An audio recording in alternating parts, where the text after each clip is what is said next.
Hi everyone, you've caught me standing in front of the new AK Compact on my left, and on the right the new AK V2 Phazer. We're going to have a little look at these two boards and see how they compare. So starting with the Phazer, this is a longer, thinner shape than the Compact. It's got a more rounded nose, rounded tail, volume's more evenly spread out. It's also a different construction. It's a carbon construction with an EPS core with a sandwich around the deck. They're very, very strong and crucially extremely light. The weight is super important because it's the pitch stability of the board when you're trimming the foil that relies on having a light board. Any weight in front of the front straps is a mass that's going to degrade your ability to keep your foil pitch stable.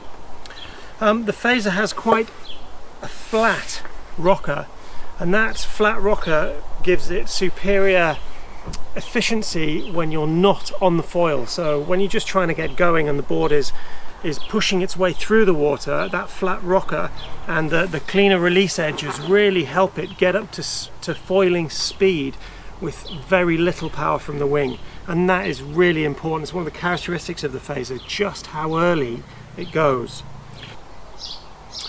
The curved front and curved tail on the Phazer do tend to make them better suited to more aggressive carving moves. There's less area in this section and here to catch when your foil is low and you're barreling into a turn. It makes them superior really for surfing styles. So this is the Compact, completely different shape to the Phazer, much shorter, wider, and a lot more volume in the center of the board. You'll also notice that the rocker line, because of its shorter length, is more aggressive than the Phazer's. You'll also notice that the Compact is a different construction to the Phazer. Instead of the carbon EPS wrap that the Phazer's built from, this is a Spectra Dyneema and carbon wrap, and quite exquisite. You see it wrapped around the corners. Quite how they do that in the mold, I'm not entirely sure, but it's a beautiful thing.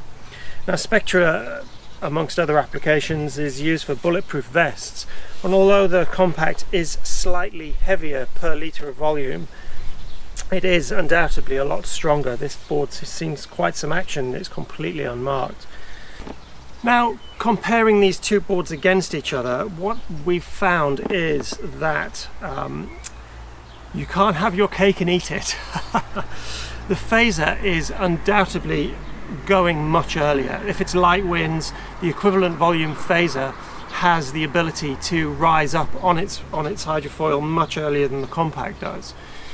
Now, not every session is light winds, and in stronger winds where the wind is sufficient enough to punch you out regardless of the volume of your board, then it's irrelevant really. The Compact will go fractionally later, but it goes. It's not an issue.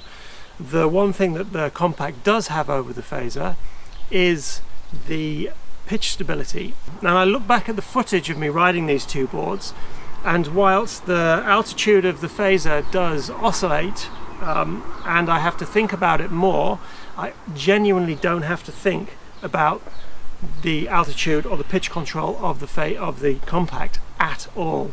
It's marked difference. The rounded outline of the Phazer gives you much better performance at lower altitudes, carving and moving around, so it is better suited to wave environments.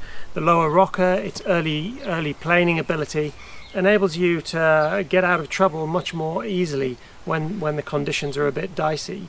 However, the Compact, its pitch stability is extreme, a really noticeable difference, and you can see how much less mass there is at the front of the board, and that really helps you autonomically trim the foil. You really don't have to think about it at all. Pushing the Compact to lower altitudes and heavy carving, those bulkier rails are more at risk from tip strikes, so you may have to counter that with a longer mast. For aerial stuff, the shorter length of the Compact makes it much more centered for rotations and jumps.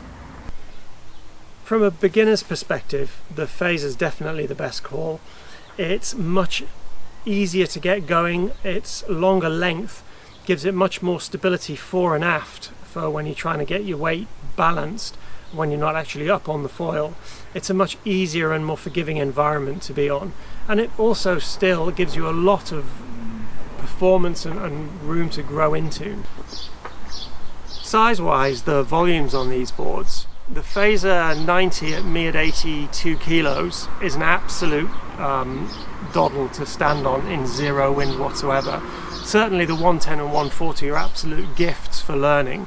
The light weight of them, the construction is very, very light, and that means that such a big board like a 140 or a 110 is actually very, very easy to ride. In the compacts, yeah, volume doesn't really help you get going that much earlier. So although the 75 and 90s do float you and they're very, very easy and stable to stand on, they're noticeably slower than the Phazer to get going. So that's my take on these two boards from AK.